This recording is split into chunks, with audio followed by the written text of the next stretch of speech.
Hello friends, welcome to ET chat YouTube channel. My name is Prasad.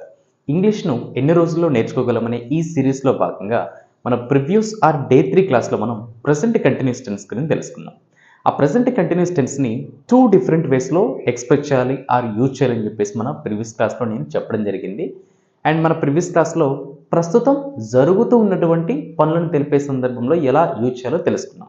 And ఈరోజు మనం ఈ particular వీడియోలో ఈ ప్రెజెంట్ కంటిన్యూస్ టెన్స్ని 2 వేస్లో, అంటే ఒక పని చేస్తూ మరొక పనిని చేస్తున్నాను, లేదా ఒక పనిని చేస్తూ మరొక పనిని చేస్తాను, అంటే ఈ 2 continuous actions and 1 continuous action 1 simple యాక్షన్ని కంబైన్ చేస్తూ ఎలా యూజ్ చేయాలో ఈరోజు మనం తెలుసుకోబోతున్నాం. ఫ్రెండ్స్, ఈ క్లాస్ అనేది చాలా ఇంపార్టెంట్ క్లాస్. ఈ క్లాస్ని ఎవరైతే స్టార్టింగ్ నుంచి ఎండింగ్ వరకు వింటారో ఈ కాన్సెప్ట్స్ అన్నింటిని కూడా మన డైలీ లైఫ్ కాన్వర్సేషన్లో మనం యూజ్ చేస్తూ ఉంటాం. So listen carefully till the end of the video. Okay friends, ఇప్పుడు మనం ఎగ్జాంపుల్స్లోకి వెళ్ళి డీటెయిల్గా తెలుసుకుందాం. సో ఫ్రెండ్స్, ఎర్లీగా మన ఇంట్రడక్షన్లో చెప్పుకున్నట్లు ఏదైనా ఒక పనిని చేస్తూ మరొక పనిని చేస్తున్నాను, ఏదైనా ఒక పనిని చేస్తూ మరొక పనిని చేస్తాను, ఈ 2 డిఫరెంట్ సెంటెన్సెస్ని మనం ఇంగ్లీష్లో ట్రాన్స్లేట్ చేయడానికి 2 స్ట్రక్చర్స్ని అయితే ఫాలో అవ్వాల్సి ఉంటుంది. Those 2 structures are here present continuous while before. This is one structure, and simple present while and before. This is second structure. Already మనం సింపుల్ ప్రెజెంట్ టెన్స్ గురించి డిస్కస్ చేసుకున్నాం, ప్రెజెంట్ కంటిన్యూస్ టెన్స్ గురించి కూడా మనం discuss చేసుకోవడం జరిగింది. So ఇప్పుడు ఇక్కడ ఎగ్జాంపుల్స్ని positive question, negative question, WHPQ and YNQలు అయితే ప్రొవైడ్ చేయడం జరిగింది. And most of the viewers just ఈ ఎగ్జాంపుల్స్ వినేసి వెళ్ళిపోతూ ఉన్నారు. At the end of the video నేను ఎక్సర్సైజ్ ఎగ్జాంపుల్స్ను కూడా ప్రొవైడ్ చేస్తున్నాను, వాటిని మీరైతే మిస్ అవుతున్నారు. Try to watch this video till the end.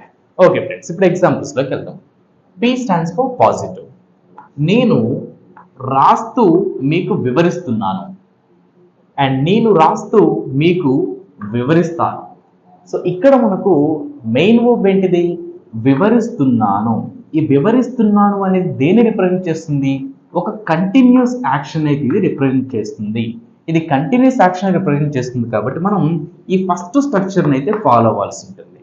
And అలానే ఇక్కడ మీరు నోటీస్ చేసినట్లయితే వివరిస్తాను, ఈ వివరిస్తాను అనే మెయిన్ వర్బ్ దేన్ని రిప్రజెంట్ చేస్తుంది? ఒక సింపుల్ యాక్షన్ అయితే ఇది రిప్రజెంట్ చేస్తుంది. ఇది ఒక సింపుల్ యాక్షన్ రిప్రజెంట్ చేస్తుంది కాబట్టి మనం సింపుల్ ప్రెజెంట్ టెన్స్ అయితే ఫాలో అవ్వాల్సి ఉంటుంది. నేను అనే ఒకే ఒక సబ్జెక్టు, రాస్తూ, మరి ఈ రాస్తూ అనేది కూడా ఒక యాక్షనే కదా సార్. మరి రాస్తూ అనేది ఎక్కడ మనం ఎక్స్ప్లెయిన్ చేయాలంటే ఇక్కడ మీరు నోటీస్ చేసినట్లయితే వైల్ తర్వాత మనం V4 అంటున్నాం. ఈ వైల్ తర్వాత ఈ V4 అంటే ఈ కంటిన్యూస్ వర్బ్ అనేది ఈ రాస్తూ అనేది అని ఇక్కడ మనం యూజ్ చేయాల్సి ఉంటుంది. అండ్ అలానే ఈ రాస్తూ అనేది both present continuous tense first స్ట్రక్చర్లో ఉంటుంది, సింపుల్ ప్రెజెంట్ టెన్స్ సెకండ్ స్ట్రక్చర్లో కూడా ఉంటుంది. నేను రాస్తూ మీకు వివరిస్తున్నాను, నేను రాస్తూ మీకు వివరిస్తాను. మరి వీటిని ఇంగ్లీష్లో ఎలా ఎక్స్ప్లెయిన్ చేయాలో ఒకసారి చూద్దాం.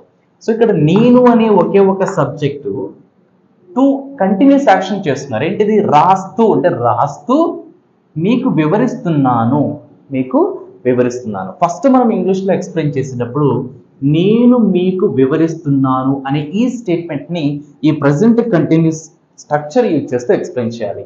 నేను మీకు వివరిస్తున్నాను, I'm explaining you, I'm explaining you అంటే నేను మీకు వివరిస్తున్నాను. ఎలా?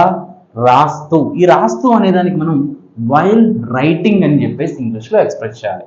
I'm explaining you while writing, I'm explaining you while writing అంటే నేను రాస్తూ మీకు వివరిస్తున్నాను. నెక్స్ట్ అలానే నేను రాస్తూ మీకు వివరిస్తాను, నేను రాస్తూ మీకు వివరిస్తాను, నేను రాస్తూ మీకు వివరిస్తాను. సో ఈ స్టేట్మెంట్లో మీరు నోటీస్ చేసినట్లయితే వివరిస్తాను, నేను మీకు వివరిస్తాను. I explain you, I explain you అంటే నేను మీకు వివరిస్తాను. I explain you simple present tense. ఎలా వివరిస్తాను? రాస్తూ, while writing, while writing. So ఇక్కడ ప్రెజెంట్ కంటిన్యూస్ టెన్స్ అయినా సింపుల్ ప్రెజెంట్ టెన్స్ అయినా ఈ while plus V4, while plus V4 అనే దాన్ని మనం చేంజ్ చేయడం లేదు. But the thing that we need to remember here, we are just only changing the main tense, present continuous and simple present tense. And second example చూద్దాం. PQ అంటే positive question. నేను రాస్తూ మీకు వివరిస్తున్నానా, నేను రాస్తూ మీకు వివరిస్తున్నానా, నేను రాస్తూ మీకు వివరిస్తున్నాను అనేది పాజిటివ్ని రిప్రజెంట్ చేస్తే, నేను రాస్తూ మీకు వివరిస్తున్నానా అనేది పాజిటివ్ క్వశ్చన్ని రిప్రజెంట్ చేస్తుంది. మరి ఇక్కడ వివరిస్తున్నానా అని కంటిన్యూస్ టెన్స్ లో మనం పాజిటివ్ క్వశ్చన్ అంటున్నాం కాబట్టి ఈ ప్రెసెంట్ కంటిన్యూస్ టెన్స్ లో పాజిటివ్ క్వశ్చన్ స్ట్రక్చర్ మనకు గుర్తుకు రావాల్సి ఉంటుంది. సో నేను రాస్తూ మీకు వివరిస్తున్నానా, am I explaining you while writing, am I explaining you while writing అంటే నేను రాస్తూ మీకు వివరిస్తున్నానా. నెక్స్ట్ అలానే నేను రాస్తూ మీకు వివరిస్తానా, నేను రాస్తూ మీకు వివరిస్తానా అంటే ఇక్కడ వివరిస్తున్నానా అనేది కంటిన్యూస్ వర్బ్ని రిప్రజెంట్ చేస్తుంది, వివరిస్తానా అనేది సింపుల్ వర్బ్ అనేది రిప్రజెంట్ చేస్తుంది, రైట్. సో నేను రాస్తూ మీకు వివరిస్తానా, do I explain you while writing, do I explain you while writing అంటే నేను రాస్తూ మీకు వివరిస్తానా. నెక్స్ట్ దీన్ని నెగిటివ్గా ఎలా చెప్తాం, నెగిటివ్, నేను రాస్తూ మీకు వివరించడం లేదు, నేను రాస్తూ మీకు వివరించడం లేదు. So this is continuous tense, నేను రాస్తూ మీకు వివరించడం లేదు. I'm not explaining you while writing, I'm not explaining you while writing అంటే నేను రాస్తూ మీకు వివరించడం లేదు. నెక్స్ట్ అలానే నేను రాస్తూ మీకు వివరించను, నేను రాస్తూ మీకు వివరించను ఇది సింపుల్ ప్రెజెంట్ టెన్స్ ని రిప్రజెంట్ చేస్తుంది. I don't explain you while writing, I don't explain you while writing అంటే నేను రాస్తూ మీకు వివరించను. నెక్స్ట్ దీన్ని కూడా మనం క్వశ్చన్ చేసినట్లయితే నెగిటివ్ క్వశ్చన్ అవుతుంది. నేను రాస్తూ మీకు వివరించడం లేదా, నేను రాస్తూ మీకు వివరించడం లేదా. సో ఇక్కడ నేను రాస్తూ మీకు వివరించడం లేదా అనేది నెగిటివ్ క్వశ్చన్ అవుతుంది. అంటే ప్రెసెంట్ కంటిన్యూస్ టెన్స్ లో నెగిటివ్ క్వశ్చన్ మనం ఫాలో అవ్వాల్సి ఉంటుంది. am I not explaining you while writing, am I not explaining you while writing అంటే నేను రాస్తూ మీకు వివరించడం లేదా, am I not explaining you while writing. Next అలానే నేను రాస్తూ మీకు వివరించనా, నేను రాస్తూ మీకు వివరించనా. ఫ్రెండ్స్ ఎగ్జాంపుల్స్ కొంచెం కన్ఫ్యూజన్గా ఉంటాయి, బట్ లిసన్ కేర్ఫుల్లీ. ఇక్కడ వివరిస్తాను సింపుల్ ప్రెజెంట్ టెన్స్, వివరిస్తానా పాజిటివ్ క్వశ్చన్, వివరించను నెగిటివ్, వివరించనా నెగిటివ్ క్వశ్చన్. నేను రాస్తూ మీకు వివరించనా, don't I explain you while writing, don't I explain you while writing అంటే నేను రాస్తూ మీకు వివరించనా. నెక్స్ట్ అలానే WHP, నేను రాస్తూ మీకు ఎందుకు వివరిస్తున్నాను, నేను రాస్తూ మీకు ఎందుకు వివరిస్తున్నాను ఇది కూడా ప్రెసెంట్ కంటిన్యూస్ టెన్స్ ని రిప్రజెంట్ చేస్తుంది. నేను రాస్తూ మీకు ఎందుకు వివరిస్తున్నాను, why am I explaining you while writing, why am I explaining you while writing అంటే నేను రాస్తూ మీకు ఎందుకు వివరిస్తున్నాను.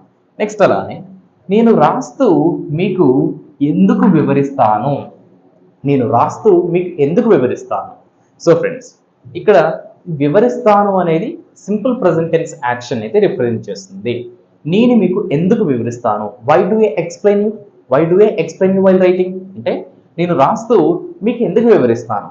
లాస్ట్ ఎగ్జాంపుల్, నేను రాస్తూ మీకు ఎందుకు వివరించడం లేదు, నేను రాస్తూ మీకు ఎందుకు వివరించడం లేదు. మరి దీన్ని ఇంగ్లీష్లో why am I not explaining you while writing, why am I not explaining you while writing అంటే నేను రాస్తూ మీకు ఎందుకు వివరించడం లేదు. And last simple present tense example, నేను రాస్తూ మీకు ఎందుకు వివరించను, నేను రాస్తూ మీకు ఎందుకు వివరించను. Why don't I explain you while writing, why don't I explain you while writing అంటే నేను రాస్తూ మీకు ఎందుకు వివరించను. ఫ్రెండ్స్ ఇక్కడ most of the learners confuse అయ్యేది ఒక సిచ్యువేషన్, అదేంటంటే వివరిస్తున్నానా వివరిస్తాను, వివరిస్తున్నానా వివరిస్తానా, వివరించడం లేదు వివరించను, వివరించడం లేదా వివరించనా, అండ్ వివరిస్తున్నాను వివరిస్తాను అంటే ఇక్కడ మెయిన్ వర్బ్ దగ్గర మీరు మెయిన్గా కన్ఫ్యూజ్ అయ్యే సిచ్యువేషన్ అయితే ఉంది. కాబట్టి లిసన్ కేర్ఫుల్లీ. రాస్తున్నాను అనేది కంటిన్యూస్ వర్బ్, రాస్తాను అనేది సింపుల్ వర్బ్, తింటున్నాను అనేది కంటిన్యూస్ వర్బ్, తింటాను అనేది సింపుల్ వర్బ్, చదువుతున్నాను అనేది కంటిన్యూస్ వర్బ్, చదువుతాను అనేది సింపుల్ వర్బ్. సిమిలర్లీ ఇక్కడ మనకు ఆల్రెడీ మన ప్రీవియస్ క్లాసెస్ లో simple present tense, present continuous tenses గురించి మనం ఈ positive first question, negative question, WHPQ and YNQ examples ని తెలుగు యాక్షన్ వర్డ్స్ తోటి డీటెయిల్ గా క్లియర్ గా అయితే ఎక్స్ప్లెయిన్ చేయడం జరిగింది. ఇక్కడ మీరు కన్ఫ్యూజ్ అవ్వడానికి ఏమీ లేదు. ఇన్ కేస్ స్టిల్ మీకు ఇంకా కన్ఫ్యూజ్ ఉన్నట్లయితే కామెంట్ బాక్స్ లో కామెంట్ చేయండి, నేను మీకు అక్కడ ఎక్స్ప్లెయిన్ చేస్తాను. ఓకే ఫ్రెండ్స్, ఇప్పుడు మీకు ఎక్సర్సైజ్ పర్పస్ లో ఒకే ఒక ఎగ్జాంపుల్ అయితే ప్రొవైడ్ చేస్తున్నాను. బోత్ ఈ present continuous and simple present tense ని ఎక్స్ప్లెయిన్ చేస్తూ వీటిని మీరు కింద కామెంట్ బాక్స్ లో కామెంట్ అయితే చేయండి. అండ్ ఇన్ కేస్ మీకు ఏమైనా డౌట్ ఉన్నా కూడా ఎక్స్పెక్ట్ చేయొచ్చు. Another interesting and useful video తో మీ ముందుంటాను. Thank you friends. Thanks for watching.